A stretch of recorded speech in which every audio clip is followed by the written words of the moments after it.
Well, good evening. Maybe we'll go ahead and get started, everyone. My name is Randall Stiers, and I'm serving this year as the chair of the Department of Religious Studies at the University of North Carolina at Chapel Hill. And we're really pleased that all of you could be here tonight for our webinar, which is going to feature a talk by Joseph Lamb in our department titled Beyond Genesis, the Many Creation Stories of the Bible. Before we get started, I want to explain that one of the purposes of this webinar is actually to serve as a fundraiser for a very important fund in our department, the Robert Miller Fund. In our department, we have a really, really wonderful and active PhD program with lots of amazing students. And in our department, we use the Robert Miller Fund to help provide support for those students to attend academic conferences where they can present their work, network, and meet other scholars from around the country and around the world. It's really crucial for our grad students to launch their careers for them to be able to participate in that kind of scholarly interaction. We're a public university. We're not able to provide the kind of support we would sometimes like for our PhD students. So we rely on the generosity of donors to the Miller Fund to help us allow them to attend conferences on a regular basis. To say just a little bit more about the Miller Fund, let me introduce Jocelyn Burney. Jocelyn is a recent PhD graduate of our department, and she teaches now in her first year at the University of Missouri. Jocelyn. All right, thanks, Randall. Hi, everyone. It's so nice to see such a large crowd on the call tonight. As Randall said, my name is Jocelyn Burney, and I'm a recent graduate of the PhD program in religious studies at UNC. I defended my dissertation and graduated in May. I was in the ancient Mediterranean religions subfield. I worked with Jody Magnus as my advisor. And now I'm at the University of Missouri in the Department of Classics, Archaeology, and Religion. So while I was a student in the PhD program, I received 2 grants from the Miller Fund. The first I received in 2019, and instead of going to a conference, it actually allowed me to go travel to Boston to look at an archive that I was considering researching for my dissertation. And I was interested in this material, but I didn't know if it would fit with my project. And so it was really helpful at that stage in my research to get to go check things out, get familiar with the archive, connect with other scholars. And it turned out that it was a great fit for my project, and I ended up using that material. But it was really essential that I have that funding at that moment to be able to figure out if this was usable for my research. And the second Miller grant that I got, I received in 2022 during the final year of my PhD program. Unfortunately, that year I was the 7th year in the program, and I wasn't able to be funded by the department. So I was paying everything, tuition, fees, insurance, out of pocket. So the last thing I needed to do was pay for a conference out of pocket also. But that was also the time when I was on the job market and I really needed to go to conferences, and I had research that I wanted to share with my peers. And so a grant from the Miller Fund made it possible for me to go to a conference last year, and I think really made a difference for me. So I'm very, very grateful to all of the support that I've received over the years from the Miller Fund. Great. Thanks very much, Jocelyn. And I just want to reiterate how crucial this support is for young scholars trying to launch their careers. Every single faculty member in our department has contributed to the Miller Fund every year for the past few years as the fund is really taking shape. But we also need support from people like you. We're really glad you're here tonight. Of course, the webinar is free.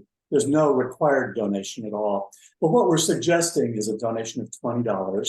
And I can tell you how to make that donation quite easily. First of all, there is a link in the chat that will take you directly to the Miller Fund page, where you can make a direct donation to that fund. The alternative way you can find it is to go to our department website, religion.unc.edu. At the top of that webpage, at the menu at the top, you'll see a tab that says Giving. And when you go to the Giving page, you'll see the Miller Fund there among some other options. Let me please just encourage you to help support our program in this kind of way. To sweeten the pot, I'll also tell you there are going to be 3 prizes tonight. The highest donor to the fund tonight is going to receive a 30-minute remote one-on-one conversation with the faculty member of their choice from our department faculty. The second highest donor is going to receive a signed copy of any book by any faculty member in our department. You can choose that. And finally, for all the people who donate tonight, we're actually going to have a drawing. We're going to enter all of your names in drawing. And the winner of that drawing is going to get to choose between a copy of a signed book or a remote one-on-one conversation with the faculty member of your choice. That's enough of the sales pitch, and we're really glad you're here. I'm really looking forward to Joseph's talk tonight. And so to get us really started, let me turn the conversation over to our host for the evening, David Lambert. David is a faculty member in our department. He teaches ancient Mediterranean religion with a focus on Hebrew Bible, and he's going to explain the process and he's going to get us started. Thanks very much. Okay. Thank you, Randall, and welcome everybody. It's very exciting to be here hosting this event. I want to just tell you a little bit about the format for the event. Instead of using the chat function, that's actually going to be turned off. We're going to be asking you to insert any of the questions that you may have in the Q&A section, which you'll see also at the bottom of your screen. So as the lecture, as the webinar is unfolding, you can already write down questions as they occur to you. Please keep it short. It'll make it easier for us to then ask them. No hand raising, that we're not going to be using. But again, just go to the Q&A, and then I will be posing some of those questions to our speaker.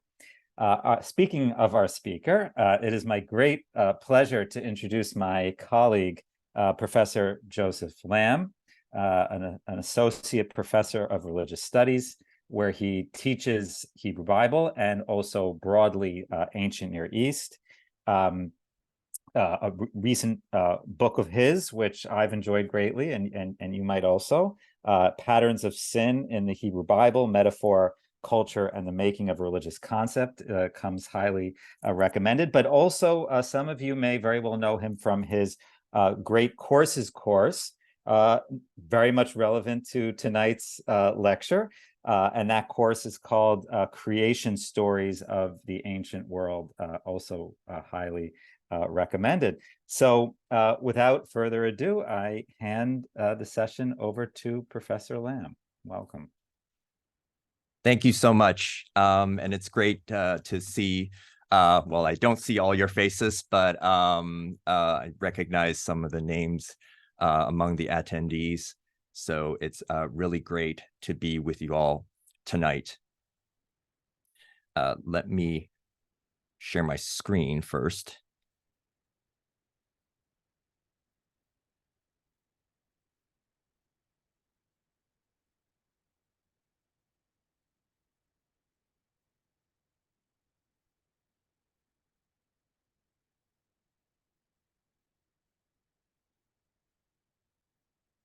The seven-day creation story of Genesis chapter 1 has exerted a profound influence on the Western religious imagination. Appearing as it does on the first page of both Jewish and Christian Bibles, this story narrates the well-ordered creation of the heavens and the earth over the course of 6 days, culminating in a rest on the seventh, by a God who relies primarily on speech as a means of bringing the world into existence. While modern interpretations of the story can differ widely, ranging from the hyper-literal approach of a young earth creationist to those who would see the stories as entirely metaphorical, the shared assumption of the vast majority of readers is that this story is the one clear account of creation in the Bible that we need to contend with. In fact, if we accept the general consensus of biblical scholarship on the matter, the primacy of this story was largely the intention of the ancient editors who compiled the Torah or Pentateuch, that is the first 5 books of the Bible, Genesis through Deuteronomy. Specifically, the so-called priestly author or group, who were primarily responsible for the shape of the Pentateuch as we have it now, are also the group or author thought to lie behind the creation story of Genesis 1. So it's not entirely inappropriate to say that Genesis 1 was composed deliberately to serve as an ultimate narrative beginning of sorts, and that its special importance to this day results from the choices of those ancient authors and compilers. However, for those who are interested in the totality of the biblical texts and the ancient Israelite traditions they reflect, Genesis 1 does not represent all of what the Bible has to say about creation.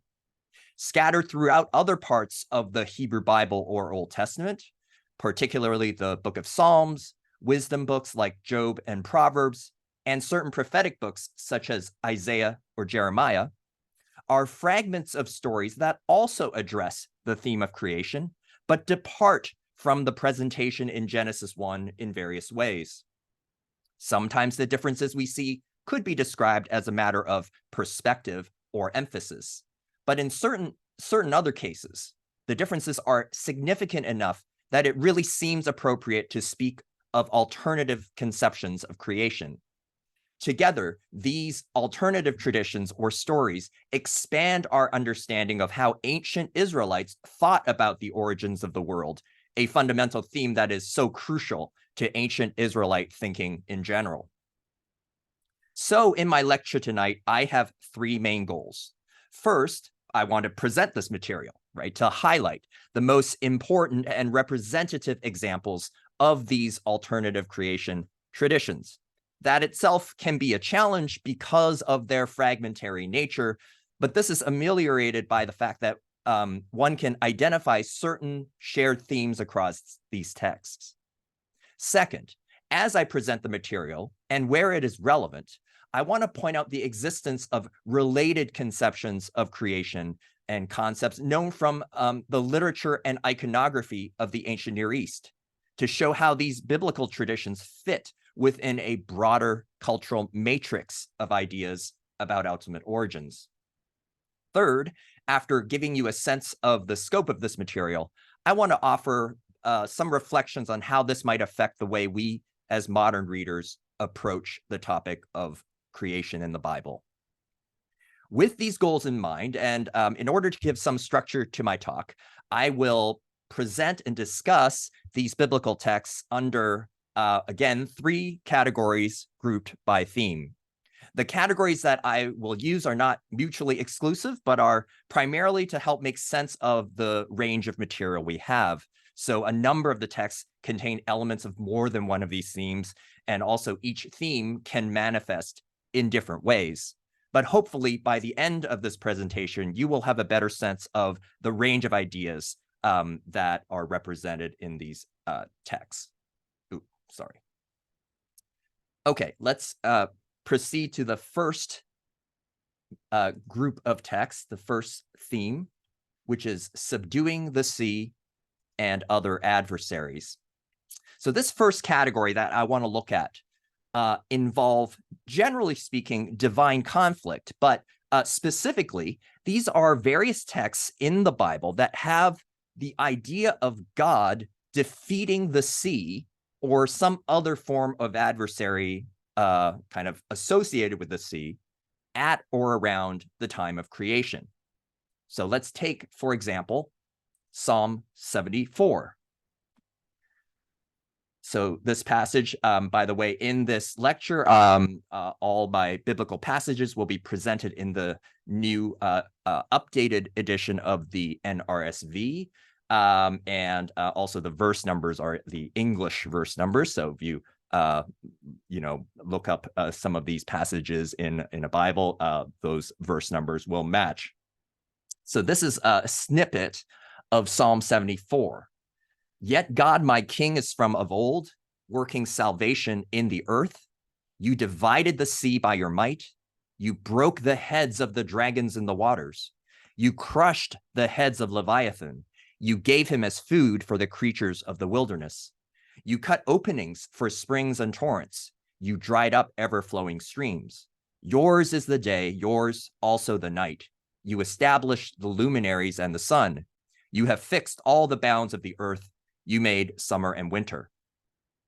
Now, the phrase of old at the outset of this passage, Hebrew mikedem, explicitly locates these verses in primordial time, in a remote past when the basic features of the world were being established.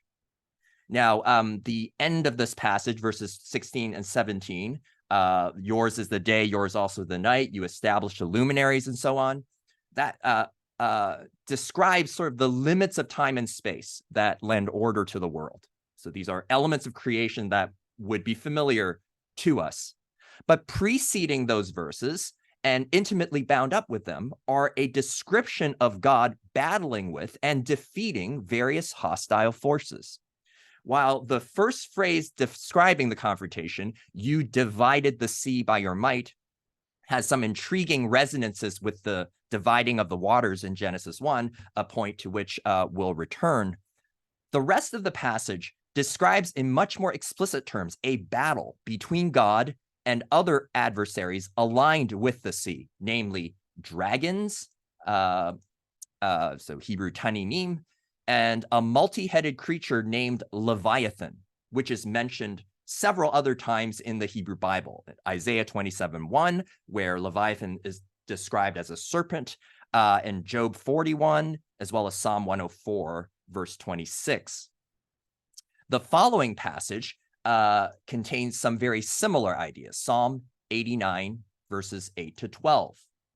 O Lord God of hosts, who is as mighty as you, O Lord? Your faithfulness surrounds you. You rule the raging of the sea. When its waves rise, you still them. You crushed Rahab like a carcass. You scattered your enemies with your mighty arm. The heavens are yours. The earth also is yours. The world and all that is in it, you founded them. The north and the south, you created them. Tabor and Hermon joyously praise your name. Note the mention again of the sea, although here the image is not of dividing, but of ruling or subduing the sea. We also find here a different creature named Rahab, which belongs with the serpent-like figures mentioned in Psalm 74. But both these Psalms, Psalm 74 and 89, portray God as having engaged in a decisive battle against the sea and related creatures as part of the creation process. Now, what do we know about the background behind these ideas? As it turns out, we know quite a lot. When we expand our perspective to the broader ancient Near East, we find a wide range of evidence spanning some 2,000 years, from texts to artistic depictions that reflect a story of a primordial battle between a storm god, that is a god who controls the rains and the weather, and the sea, with the eventual victory of the storm god over the sea, representing the subduing of forces inimical to life. This book I have on the screen is an example of a recent study treating all of the known textual evidence. And the reason I put this quotation here is just to illustrate that if we were to gather all the textual evidence, all the regions of the ancient Near East that this textual evidence comes from, it's basically the entire ancient Near East. Now, while it may be impossible to pinpoint the precise origins of such a widespread cultural idea, the story seems to make particular sense in the geographical context of the ancient Levant, or Syria-Palestine. So this is a map of the ancient Near East. In modern terms, this is the modern Middle East. The region called Anatolia here, that's modern Turkey. We have Mesopotamia, which is modern Iraq on the eastern part of this map, and Egypt at the bottom. But the region that I'm referring to now is the Levant, or the Syria-Palestine. This is the land immediately east of the Mediterranean Sea, corresponding to some or all of modern-day Syria, Lebanon, Israel, the Palestinian territories, and Jordan. This was a region that, in contrast to Mesopotamia and Egypt, was particularly reliant on rainfall and not irrigation for the sustaining of agriculture. And so it's not surprising that it's precisely in these regions in ancient times that the storm god played an especially important role in everyday religion. The storm god, as the one who controls the rains, was also then the sustainer of crops and therefore the source of life. By contrast, the violent and powerful sea and the Mediterranean Sea is right there, was a force that needed to be contained.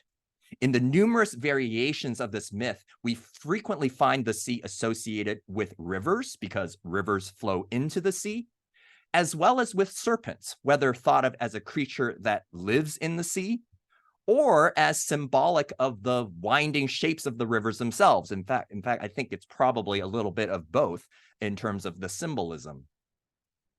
Now, for our purposes, there are two particular examples of this story type that I want to mention here because they're so frequently compared to the Hebrew Bible. They also illustrate the intricate ways in which the basic core of the story gets developed in particular versions of the tale. The first is a text known as Enuma Elish, or the Babylonian creation epic. This is a well-known literary text from ancient Mesopotamia that is sort of like the most famous creation story from Mesopotamia. The basic part of the story that I'll focus on is that this is a story where the main god in the story, Marduk, the god of Babylon, who's not exclusively a storm god, but has storm-like characteristics, in order to achieve creation, defeats this primordial goddess named Tiamat. And the name Tiamat really just means sea. Okay, so this is a personification of the salt waters of the sea. And Marduk achieves creation by defeating Tiamat and, using her body basically as, slices her body in two to form the heavens and the earth. The other text I'll mention here is the Ugaritic Baal cycle.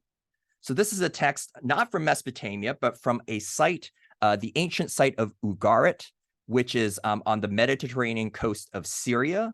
The modern site, Ras Shamra, is near the Syrian city of Latakia. And here, this is another literary text where a more explicit storm god named Baal, by the way, this Baal or Baal is basically the same Baal you would see in the Hebrew Bible, Old Testament. The biblical Baal is the Canaanite storm god. So the Ugaritic storm god has the same name. In this story, again, quite a complicated story, but it has this battle between Baal and a god named Yam. He's a male god, but Yam is the Ugaritic word. It's a different language that this text is written in. It's the Ugaritic word for sea. So again, a personification of the sea, portrayed as a divine warrior. These two warriors fight, but Baal defeats Yam as part of the process of sort of setting order to the world. So just to illustrate further, so this is an artifact that comes from the site of Ugarit, the same site where this Ugaritic Baal cycle comes from. This is a really famous artifact. It's currently in the Louvre in Paris. It's a stela giving a visual depiction of the storm god, the patron god of this city. As you can see, Baal is portrayed as a warrior in typical warrior garb of this time period, roughly 1200 BCE. He's got weapons in each of his hands. Okay, so this one hand is understood to be a kind of lightning bolt of sorts, but it's sort of like a stylized tree that's also perhaps representative of lightning, but the blossoming of the weapon is also indicative of fertility and growth. He's got a mace in the other hand. And this little small figure here on the bottom right, if you can see, is actually the human king. So this is a portrayal of how the god of that city is, blessing the local king. And Baal is enthroned above the mountains and above the waters here at the waves at the very bottom. So this gives you an idea of what, when I talk about the storm god, there were certain images and characteristics that were typically associated with this divine figure. Now, while this image shows the storm god posing with weapons, but not explicitly defeating an enemy, so we don't see Baal. I mean, he's in a very imposing position, but he's not explicitly defeating the sea. There are other artistic depictions that render that idea more explicit. So this next image is a drawing of a cylinder seal. So a cylinder seal is a type of artifact from ancient Mesopotamia. They're these small cylinder-shaped objects that were carved in reverse so that when you roll it on clay, it makes an image. So this particular cylinder seal comes from 1,000 years before the kind of Baal stela, but it's from a site on the Euphrates River called Mari.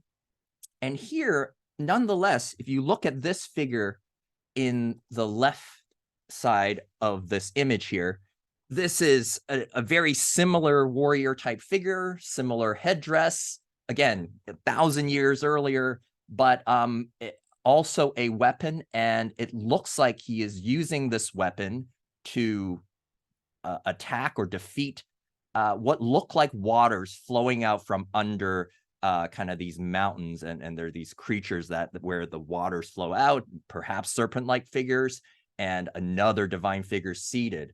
But the main part to focus on here is this seems like a kind of early precursor or forerunner to this idea of the defeat of the sea. And not only that, in some subsequent presentations, artistic depictions, we see the serpent figure more prominently. So another cylinder seal a few hundred years later has, again, this storm god-like figure, but with a similar weapon, right? But this time the weapon is, trying to, attack the mouth of this snake, right? This serpent-like figure. And there are actually quite a number of examples of that are very similar to this. So yet another example, similar time period, again, a blossoming weapon, right? A spear with kind of a plant growing out of one end, but the other end is attacking the serpent. Just one more example here. So this is clearly a recurring artistic motif that aligns with what we know from the texts. Now, one more thing on the idea of the serpent. This next artifact brings to light the potential cosmic significance of that motif. So this is a what is known as a kaduru. It's a boundary stone. So these are very elaborately created objects, but they would have had a text on it that represented the grant of a land, to someone. And these would have been kind of held in the local temple as a kind of a commemoration of that land grant. This particular example was never finished, so there's no text on it. They just made the artistic part and never got around to putting the text on. But nonetheless, it's the artistic depiction that we're interested in here. So what we have in this object is a kind of representation of the cosmos itself. On the top part, this top panel, I don't know if you can see, but those objects there, those are actually divine emblems. Those are symbols of different gods and goddesses of ancient Mesopotamia. So that this object would have been created originally in southern Mesopotamia, in Babylonia. So that's the heavens. That's where the gods live. Under that is the earth. So you see human warriors, animals, various some sort of procession, but that's sort of the realm of the earth. And then you have the underworld, or the netherworld, the kind of underworld that's seems to be kind of depicted as having these pillars, right? There's some sort of foundation that the earth is on, so that's under it. And beneath everything is this twisting serpent that winds all the way around this object. So if you were to kind of turn around, you see this huge serpent, this cosmic serpent wrapping around. Not only that, but there's a second serpent above on the very top. And most of the kind of art historians that I'm aware of tend to interpret this as kind of the serpent representing these primordial waters, right? Kind of like, again, you think of Genesis 1, there's the waters above and waters below, but this idea of waters both above the heavens and below the earth is a very persistent idea throughout the ancient Near East. And so it's fascinating that here, arguably, it's these serpents that are kind of representing these bodies of water. Now, so that kind of gives you an idea of how widespread this idea is. And in fact, sometimes the ancient Near Eastern correspondences go beyond just general parallels in the story. In the Ugaritic texts in particular, that is the Ugaritic Baal cycle that I mentioned, as well as other texts from that site, we actually notice some detailed correspondences between the names of the adversaries, right? The names of the forces aligned with sea in the Ugaritic texts compared with their counterparts in the Hebrew Bible. So in Hebrew, the word for sea is yam. And in Ugaritic writing does not write vowels, but so they spell it as the equivalent of ym. So they're just writing the consonants, but it's probably yamu, something like that. The Hebrew word for dragon, that's translated dragon in Psalm 74, is tanin. And Ugaritic has the word tnn, basically taninu or tunanu. The word Leviathan in Hebrew is Livyatan. And in Ugaritic, we have a figure LTN, probably Litan instead of Livyatan. The word for river in Hebrew is Nahar, and we have Ugaritic Naharu. And the Hebrew term for deep or abyss, this shows up in actually the beginning of Genesis itself. The spirit kind of hovering over the deep or the abyss. That is parallel to Ugaritic Tihamu. Furthermore, in Isaiah 27:1 specifically, we have Leviathan mentioned, but with two other epithets mentioned. So there, in that one verse, Leviathan is called the fleeing serpent, Nahash Bariach. And in Ugaritic, we have a very parallel phrase, Litan, not Nahash Bathnu, just a different word for serpent, but also Bariach. And then similarly, Nahash Akalaton, the twisting serpent, Ugaritic Bathnu Akalatanu. So similarly, twisting serpent. So really seems here like we're not just seeing general parallels, but with the Ugaritic text in particular, these are very close. Almost basically the same tradition. So given these correspondences, both implicit and explicit, it seems appropriate to describe texts like Psalm 74 and 89 as distinctive Israelite adaptations of this storm god and the sea motif, with the biblical God, the God of Israel, taking the role of the storm god. Moreover, awareness of this background puts us in a position to recognize this theme, perhaps when it's presented less overtly. So we kind of can look at various passages where it's really obvious, other passages where it may be just kind of alluded to. So Psalm 65 verses 6-7, here it mentions, you silence the roaring of the seas, the roaring of their waves, the tumult of the peoples. So it's not so overt, not so explicit that the seas are being personified here, but still the idea of, God subduing or keeping calm the seas is present. Jeremiah 31:35, the last part of this passage, who stirs up the sea so that its waves roar, the Lord of hosts is his name. So again, slightly different presentation of the idea, but still the Lord is kind of supreme and in control of the sea. Psalm 24 verses 1-2. The earth is the Lord's and all that is in it, the world and those who live in it, for he has founded it on the seas and established it on the rivers. Here, arguably, the seas are absolutely kind of pacified. They're just there for the earth to be founded upon it. But nonetheless, just it's again the parallel between seas and rivers. Given the background, this is all kind of, these are slightly different kind of manifestations of that theme. Lastly, on this point, we actually have Genesis 1. I mean, this theme is actually very subtly there, right? In the first 3 verses, where the earth was complete chaos, darkness covered the surface of the deep. Again, that's Tehom, related to Ugaritic Tihamu, related to the name Tiamat in Enuma Elish, by the way, while a wind from God swept over the face of the waters. So no conflict at all in this passage, but the fact that the seas or these waters at least kind of are mentioned is reminiscent of this broader idea.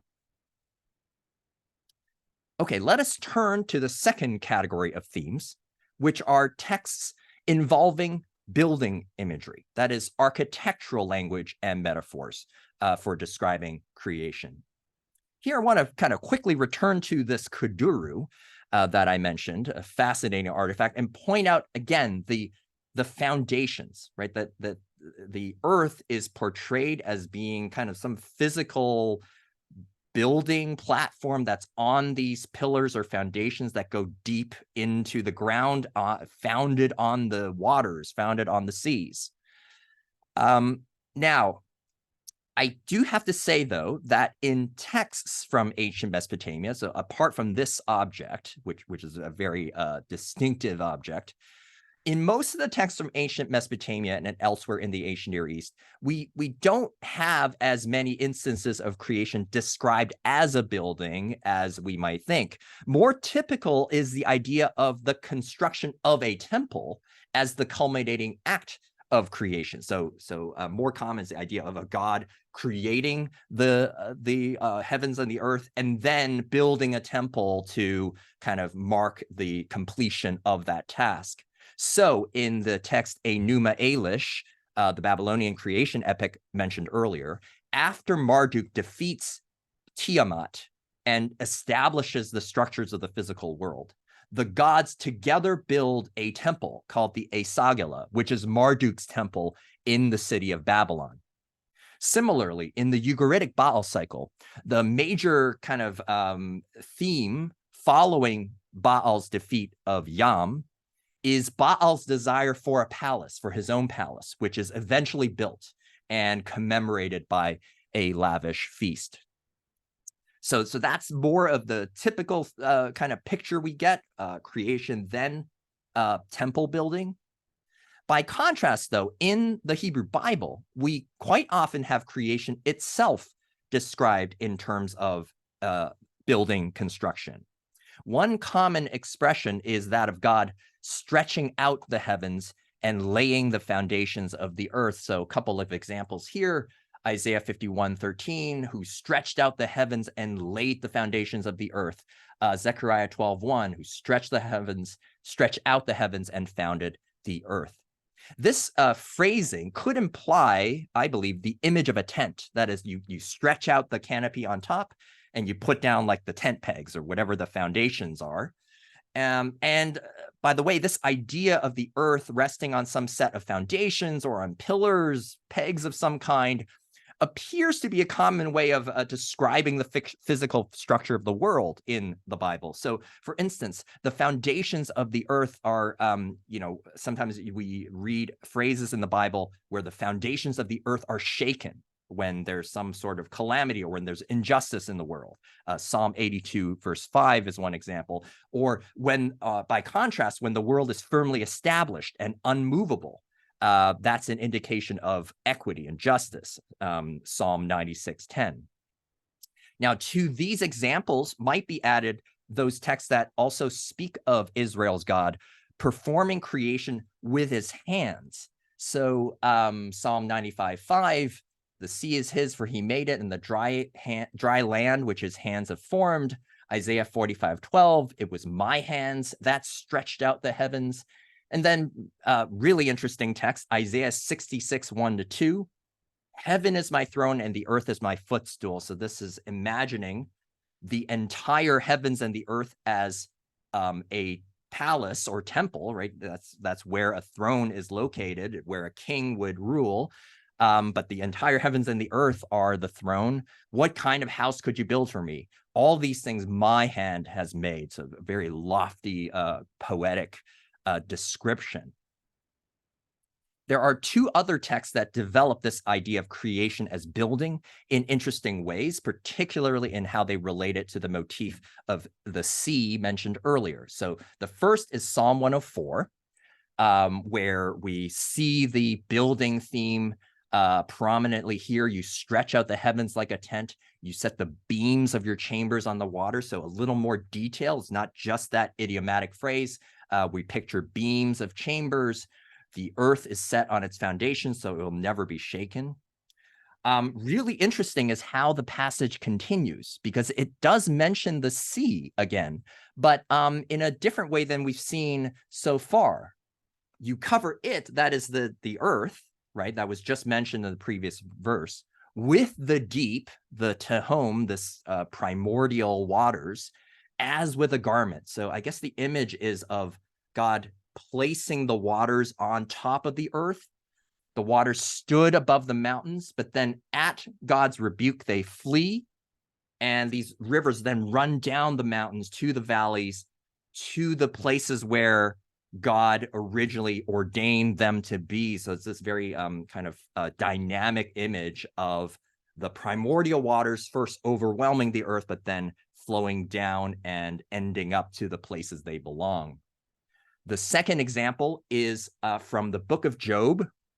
And this is a very climactic point of the book of Job, because this is where God speaks. Job chapter 38. God has been mostly silent throughout the book, but here God finally speaks to Job.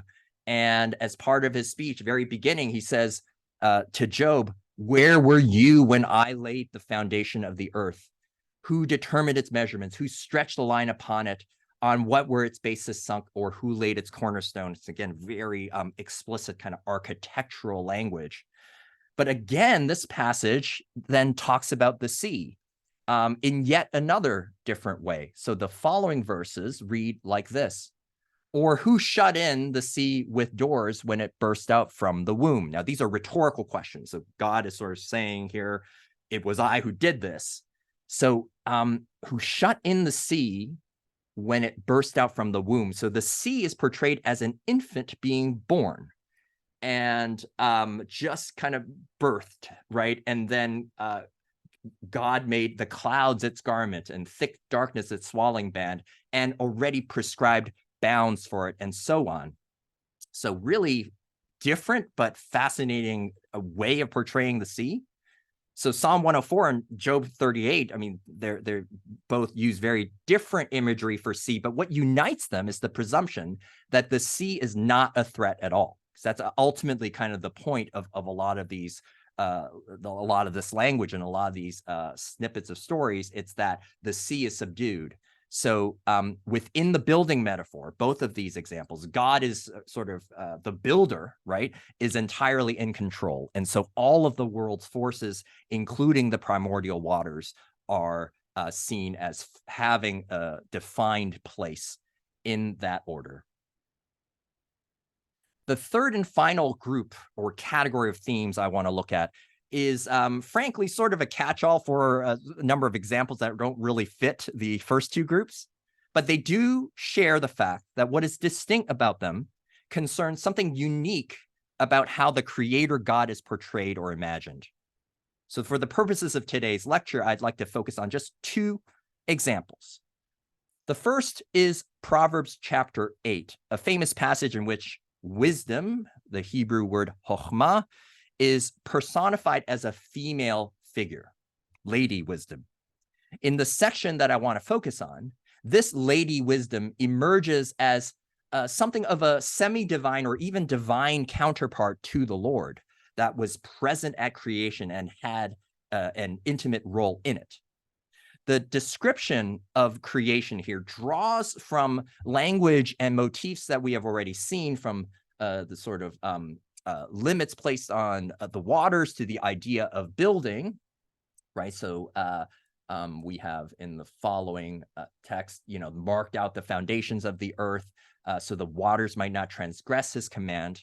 But it's really kind of the identity of this wisdom figure, Lady Wisdom, that is the most intriguing feature of the text.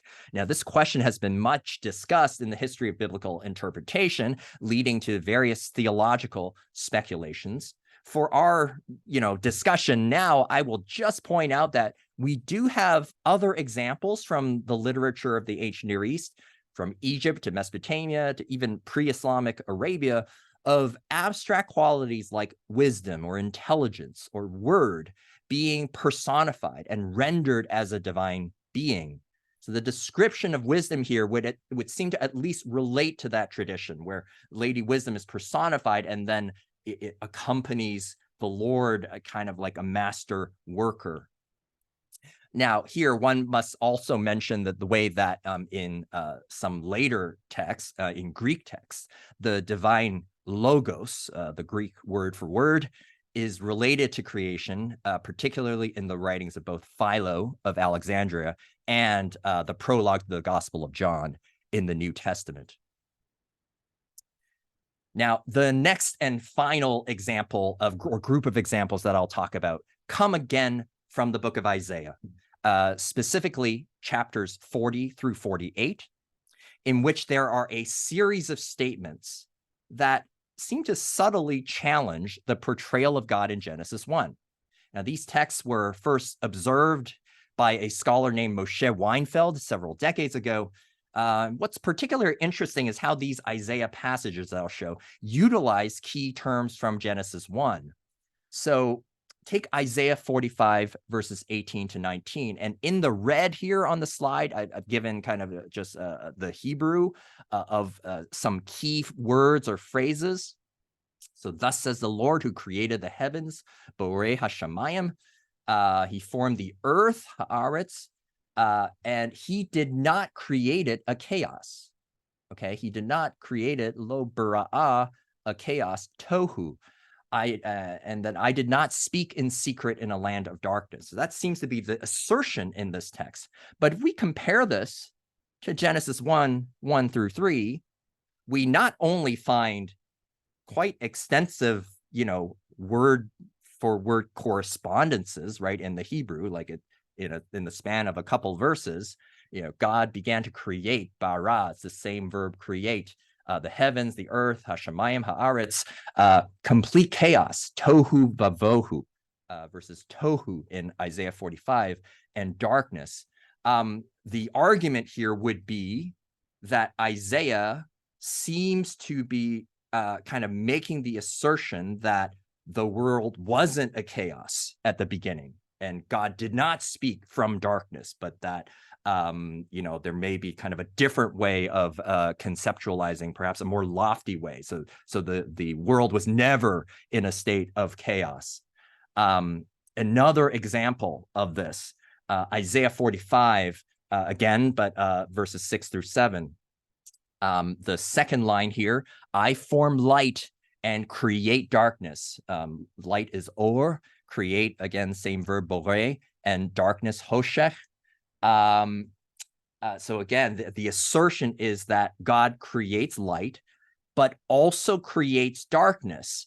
And many interpreters of Genesis 1 have noted that, strictly speaking, in Genesis chapter 1, it does not say that darkness, hoshech, was created, right? It's sort of light is created, and God separates light from the darkness, but there's no explicit statement that darkness was created. Again, I mean, how we might actually read Genesis 1 is another matter, but it seems like Isaiah 45 here is responding to that possible idea that is one interpretation of Genesis 1. Isaiah 40, verse 8, to whom then will you liken God? To Dameyun. Or what likeness, demut, compare with him? This is perhaps evocative of Genesis 1:26, the creation of the human being. Let us make humans in our image according to our likeness, demut.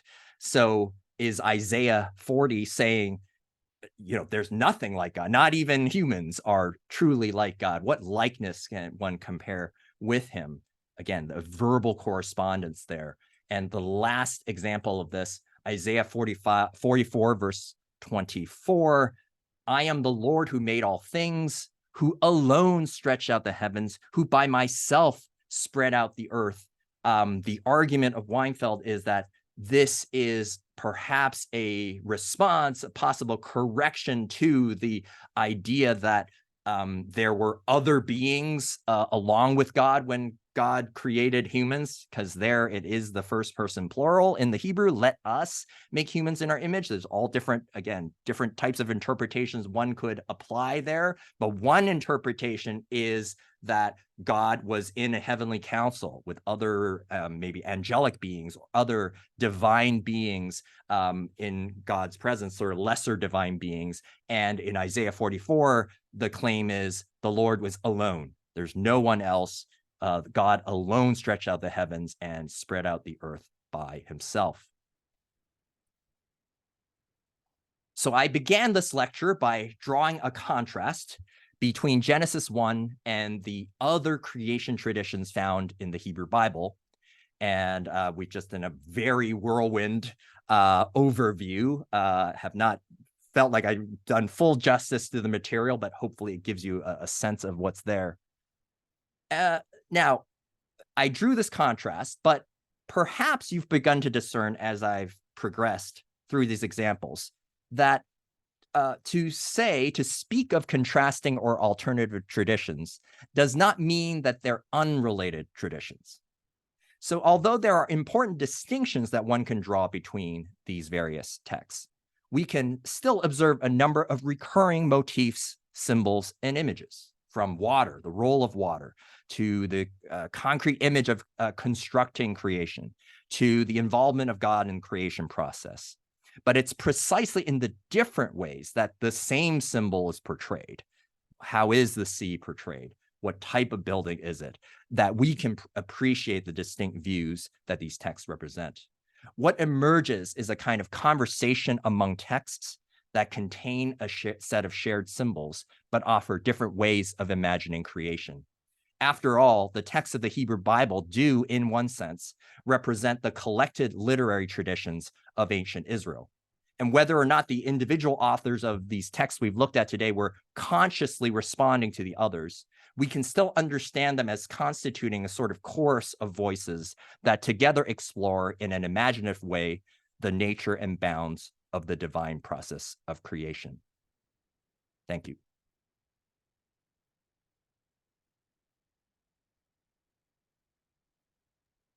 Great. Thank you so much for that fascinating lecture, really stimulating. And we have a bunch of questions here that have come in, and I'll just start asking you some of them, if that's okay. Yeah. So the first question is just to ask if you could tell us a little bit more about your view of both when the Genesis 1 account of creation might have been written, and also how you might see maybe Genesis as a whole coming together as a book, when you might see that the book of Genesis as having been finalized. Very simple question to start off. As you know, of course, Professor Lambert, this is a perennial problem within biblical studies, much discussed. I tend to work from the assumption that Genesis 1 was involved, as I hinted at early in my lecture, that it was kind of part of the latter phase of the putting together of both the book of Genesis and the 5 books, the Pentateuch. I refer to this priestly source or priestly author for various reasons. And again, this is not absolute consensus, but it's sort of one major position within biblical scholarship. I tend to locate Genesis 1 during the Babylonian exile.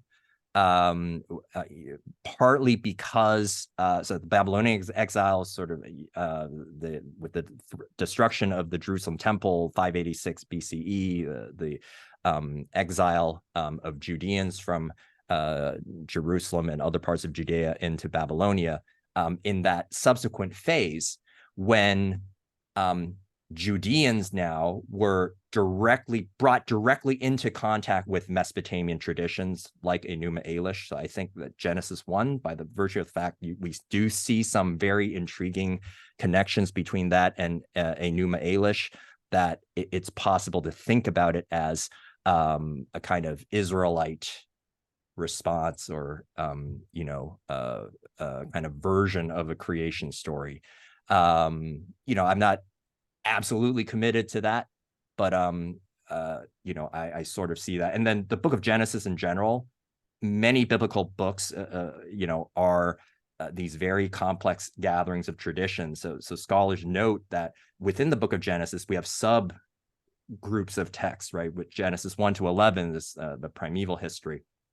And with kind of a mixing of different texts. So scholars have offered different hypotheses about how these various stories might have been gathered into intermediate traditions and then further combined into the final book of Genesis. So if anyone here has heard of the documentary hypothesis, that's sort of one common theory, where you have these individual sources that were kind of fused together, blended together, and then the priestly source concludes it. But, I think this could easily get into a very complicated discussion. I mean, I think the main point I would stress is that I see a complex history behind the text, and different phases of editorial activity with intention that brought these texts together.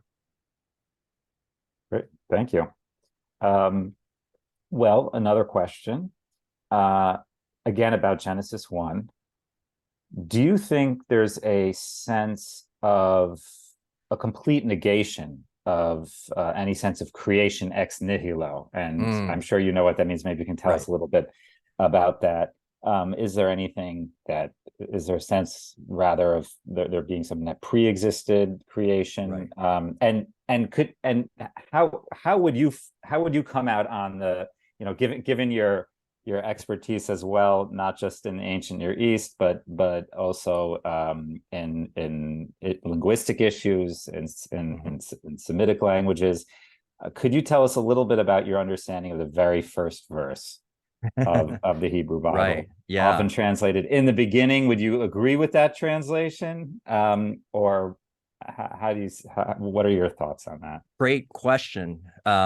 Really, really fascinating question. So creation ex nihilo is this theological doctrine that was developed, that creation ex nihilo means out of nothing, right? The idea that the ultimate beginning of things, that God created, there was absolutely nothing in terms of matter there in the beginning, and that God creates the heavens and the earth from that. I mean, if you think of the Big Bang, right? Modern Big Bang theory is sort of like the same idea, but without necessarily kind of the picture of God involved there. And it's fascinating to explore the history of that idea. But Genesis 1, so does Genesis 1 teach creation ex nihilo? I would say that it's possible perhaps to read Genesis 1 that way. I mean, the thing is that, the first point I would say is that a lot of the similar creation stories from Mesopotamia and so forth, they do begin at a certain type of beginning, but it's not always clear whether kind of it's, what it's assuming in terms of what was before. Like there's a different text known as the Atrahasis epic, which is a kind of origins myth in Mesopotamia, where it starts, when gods were men. It's like before humans existed. And so that's like sort of the focus of the text. It doesn't really say what was there before. There are a bunch of gods already present. It just starts there.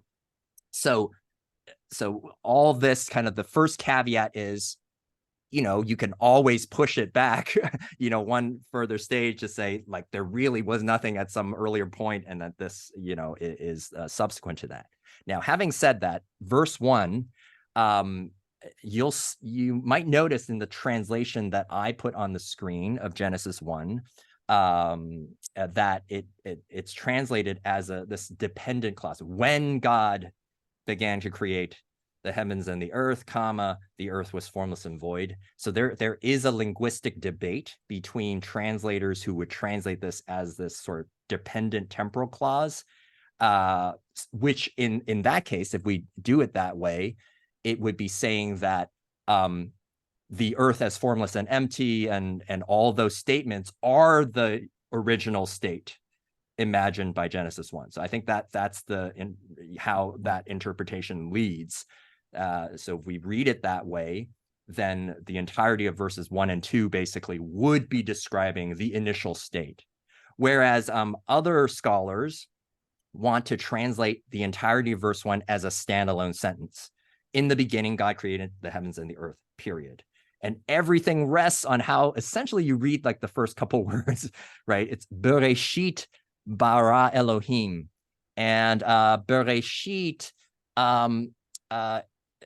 it's hard to get into a full Hebrew lesson here. I tend to prefer the first option because I think the structure of the sentence is in the beginning of when God created the heavens and the earth. I think that there are linguistic arguments that one could offer. There's the lack of a definite article in that preposition.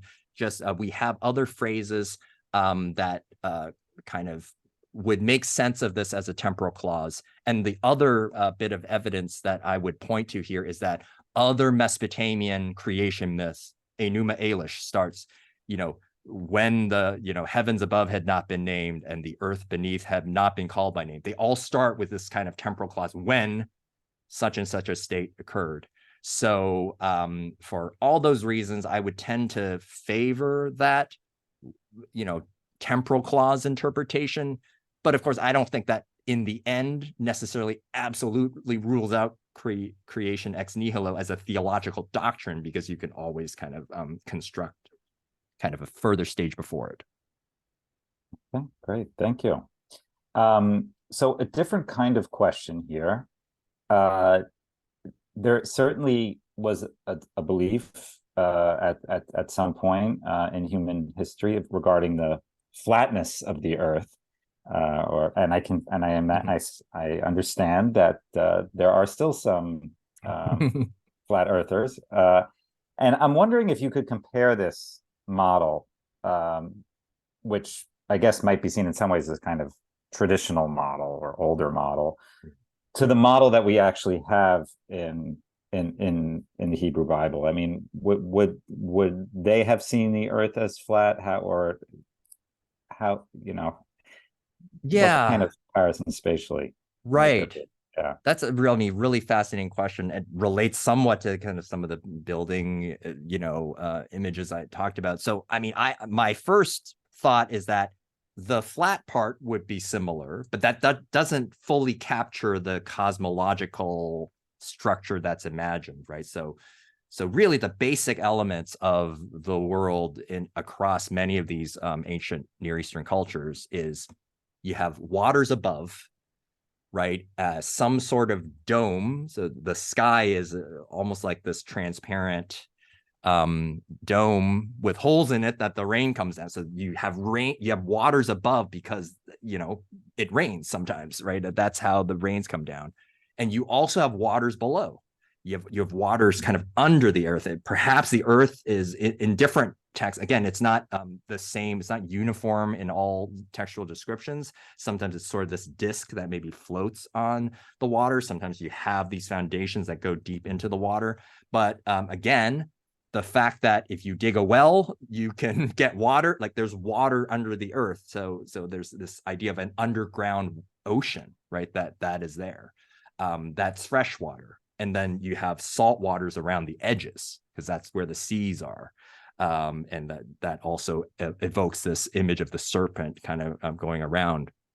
So you kind of have all these, and then we think about mountains, and also the The sun in many of these cultures is portrayed as a deity, a god or goddess who goes, above the earth in the day and then enters the underworld at night and comes out the other side. So there are many kind of different, much more specific elements to how sort of creation is pictured, if you will, that go beyond just kind of the idea of a flat earth. So I would say, yeah, they understood the earth was flat. It seemed like to be a pretty reasonable assumption before people circumnavigated the earth. But yeah, there's other elements to it as well. Yeah, great. Another question is interested in this imagery of the wind or breath in Genesis, and do we see anything like that elsewhere? Is that shared? How would you understand that? Is this the wind of God hovering over the waters? Yes. Yeah. Of course, that word ruach, wind, sometimes translated spirit. Like I mean, it's the same word in Hebrew. It's actually, it doesn't strike me as as common of an idea. Now, of course, the storm god does control the winds, but this is a slightly different idea, right? The storm deity and the God of Israel isn't only a storm deity, but sometimes kind of incorporates or in various descriptions seems to adopt some of the same language. The storm deity, of course, controls all the weather, the thunder, the lightning, and the rains and the winds, right? And the storm deity rides on the clouds, right? So you do have those elements. Here, though, in Genesis 1, it seems more like the kind of some sort of embodiment, like the wind is the presence of God in some way. That seems to point in a slightly different direction. And I can't immediately think of a really obvious parallel that's much closer, but that would be a fascinating question to follow up on. Right.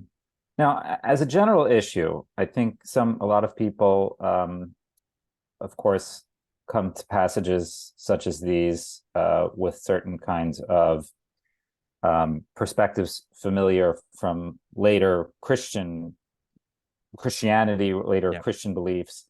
And so, questions about the presence of the Trinity or the Spirit somehow being connected to perhaps the Holy Ghost. I mean, how do you, as a scholar of the ancient Near East, right, how would you respond to those kinds of readings that want to look at these texts in connection to later Christian belief? Really great and important question. And I mean, I think the first thing we need to recognize is just the complexity of texts in general, right? Of literary text, that, any great literary text, the best literary texts are those that, permit all these kind of different readings. And I think the Bible is itself a kind of an example of that. And because it's a text that's been read and reread, reinterpreted in every age, in every generation, people are kind of making sense of it and then bringing that together with other texts, right? So in the Christian context in particular, there's an entirely new historical context. There is the New Testament and kind of there's other writings that it's interacting with. And so those doctrines in, centuries later, centuries after these texts were originally written, kind of you get these older texts that then interact or people interact with a different set of texts and then come to different conclusions. I mean, all I would say is that what I've focused on in this lecture is sort of my best understanding of how say a typical ancient Israelite, to the best that we can reconstruct some of the symbolic resources that they might have had present, right?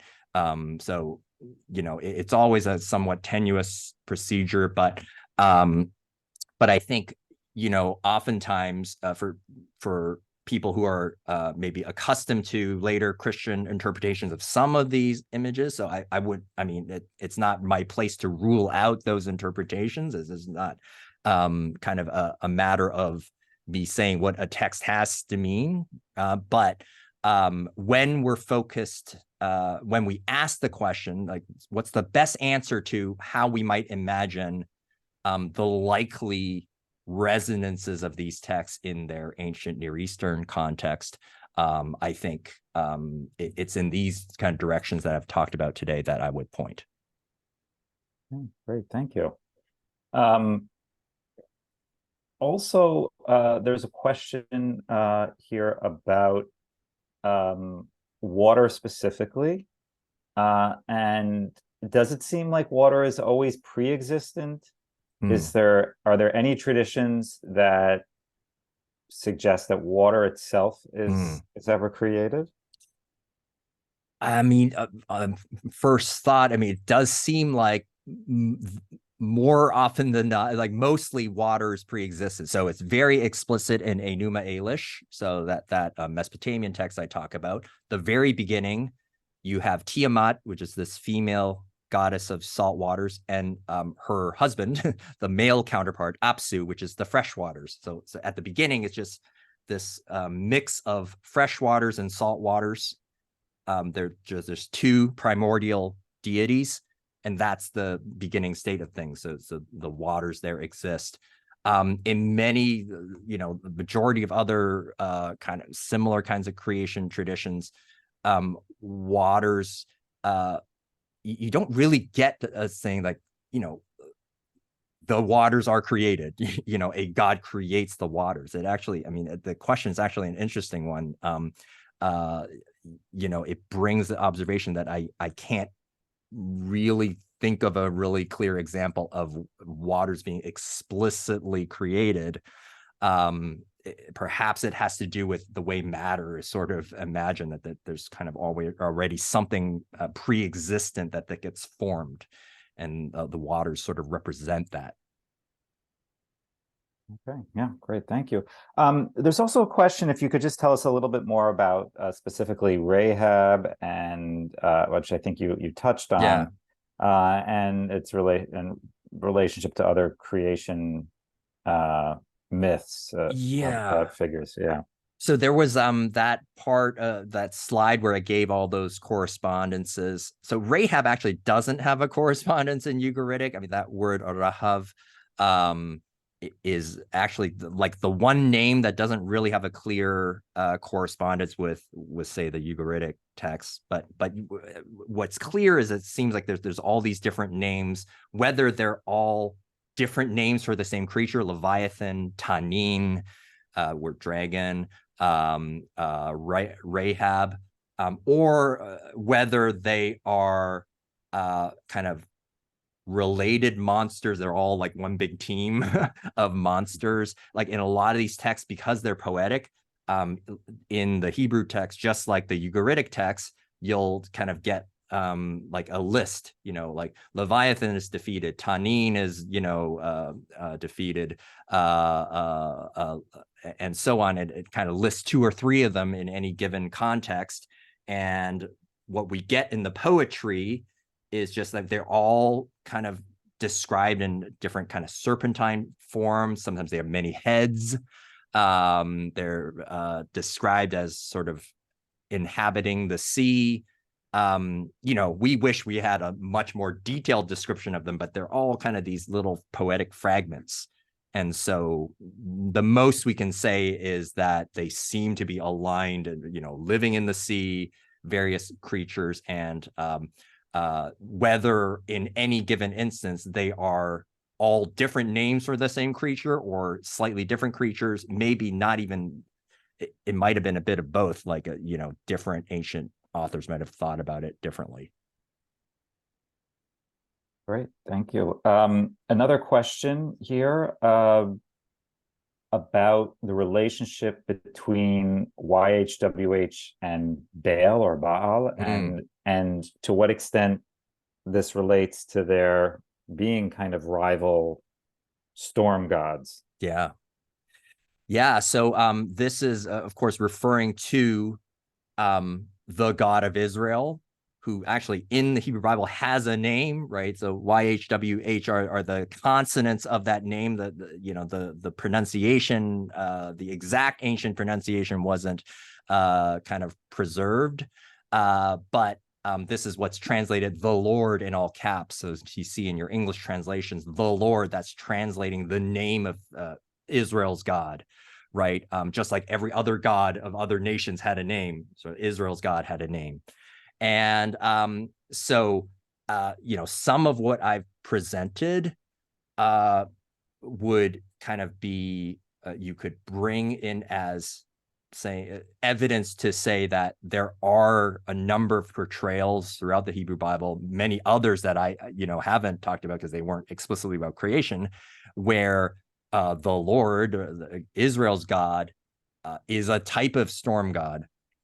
But that also doesn't fully capture that's just, I think, one component, one element, one set of images and language for describing the Lord. That we have other ones.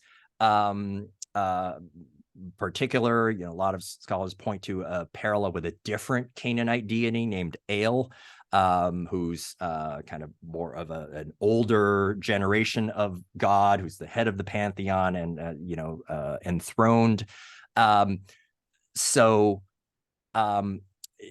There was, in fact, as we can see from parts of the Hebrew Bible, think of the Elijah stories, a sense in which the Lord and Baal, were kind of adversaries and almost like fighting for supremacy, or, people, worshiping Baal versus worshiping the Lord, almost like choosing between two different storm gods. But I think all we can say that in any given instance, there may have been ancient Israelites that thought about, the Lord, understood the Lord as a kind of storm deity, but I wouldn't go as far as to say that, the Lord was simply a different storm deity. That there's a lot more to the portrayal in the biblical text than that. Mm-hmm. I see. Thank you. How you've talked about some of the similarities between Hebrew creation accounts and other creation stories, which seems to suggest some kind of interaction or reliance on going back to the other ancient Near Eastern stories. But what are some of the kind of salient differences that you see, or are there certain salient differences that regularly come into play? Well, I mean, the most obvious one is, polytheism versus monotheism, or at least kind of in these creation accounts in the Bible, there really, it just is one God. Now you do have these other adversaries that are, might be understood as semi-divine, but it's not the same kind of polytheism that we see in Enuma Elish, for example, where it's like this entire, heavenly pantheon, the gods debate each other. And so even though Marduk is kind of, ultimately the supreme God, there's this whole generation of gods that precedes the creation account, the multiple generations and, different gods. You have these generations of gods, and the gods speak to each other and so on. Same with the Ugaritic Baal cycle, where it's really kind of the entire story takes place in the realm of the gods, where the different gods are kind of interacting with each other. So that's one obvious difference. There also kind of all sorts of other kind of distinctions. So, I mean, I think Genesis 1, we could say on the one hand, we could think of a lot of distinctions having to do with monotheism, having to do with the particular kind of ordering of the elements of the days. But then even in kind of these other texts, what I talked about in terms of building, right? That you don't really get a creation as a building, but it's more like a temple built after creation is achieved, or maybe kind of some of the naturalistic kind of parts of the text may at certain times reflect more of the geography of the ancient Levant as opposed to the geography of ancient Mesopotamia. So like often a lot of these texts, they're very firmly rooted in their kind of cultural context. And so in ancient Mesopotamia, the gods dig up the Tigris and Euphrates, like the canals that would be dug, for irrigation elsewhere. So the gods are imagined as having done that in primeval time. And so that's a very distinctive Mesopotamian idea that you don't find in the Bible, and so on. So there's all manner of very detailed differences that one could isolate if you really kind of study the texts carefully. Okay, great. And in that vein, do you think there's a specific reason why sometimes water is personified as a kind of adversary, enemy figure, versus just being portrayed in general as a sort of chaos or deep that needs to be dealt with? Well, I mean, one way of answering this question is that really kind of in the ancient Near East, many, if not all gods had multiple manifestations, right? So the sun god, sun in the sky, is the object we see in the sky, but also this anthropomorphized figure, right? So Shamash in ancient Mesopotamia, right? They're the same thing, right? In some sense, right? It's kind of the sun you see in the sky, that's Shamash, right? And Shamash then it can be portrayed, can be in artistic depictions on these seals is a human king or human-like king, right? An anthropomorphized figure. And then also gods sometimes have animal expressions as well. So I hesitate to call it sort of shape-shifting, but I think some of it has to do with divine conceptualization in the ancient Near East. That's kind of a little bit different to most of us modern people that don't kind of aren't immersed in that world. So I think when the seas are described less personified, that doesn't mean they weren't necessarily understood as a divine force, because that is one manifestation of the sea. But the sea could, equally be understood as a kind of warrior. Great, thank you. Well, I think we've come to the point of more or less reaching our limit for questions today. But I would like to first of all ask everyone to please remember about the donation link opportunity. It should be in the chat. You should be able to see that. So remind you also about the prizes that can go along with the size of donation, and also the kind of raffle opportunity just by making any donation at all. So please go ahead and check out that link. Also, to let you know about the YouTube channel that we have at UNC Religious Studies. You can find it at UNC Religious Studies on YouTube. So please go ahead and follow that if you're interested.